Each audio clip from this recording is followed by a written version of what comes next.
তোর এমন একটা জিনিস ভাই, মান্দার পোলার আমি 2020-এ মানে যখন বাচ্চা আসলো এটা, যখন বাচ্চা আসলো তখন কি করছি মানে আমি কইতো লাড়া দিছিলাম।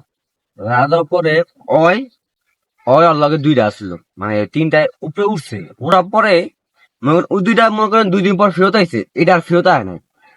এটা তো গেছে গেছি, মানে এটা আসলে আমি ছেড়ে দিয়েছিলাম। ওই 2025 সালে বাইতে বসছে, 2020 সালে আড়াইছে, 2025 সালে আইছে, 5 বছর পর কইতোর বাইতে আইছে আবার। কবুতর কখনো বেইমানি করে না ভাই, মানুষে বেইমানি করে ভাই। এই যে কবুতরটা ভাই চিনছি, কারণটা হচ্ছে ভাই এই যে আমার মানে আমি যখন ছোট ছিল তখন আমি একটা গোলাপি একটা হলুদ কালারের ছোট ছোট যে 18 টাকা করে একটা চুরি বেচতো আগে, ছোট একবার জন্মকালে লাগাইতো এই কবুতর দিয়ে। পরে আমি সেই চুড়িটা লাগাইছিলাম ওরে। এই হইছিলাম ভাই, সেই কবুতর মানে 5 বছর বাইতেছে ভাই, পাখা হাইটা দিয়েছি। ভাই কবুতর ভাই কখনো বেইমানি করে না, মানুষে বেইমানি করে ভাই।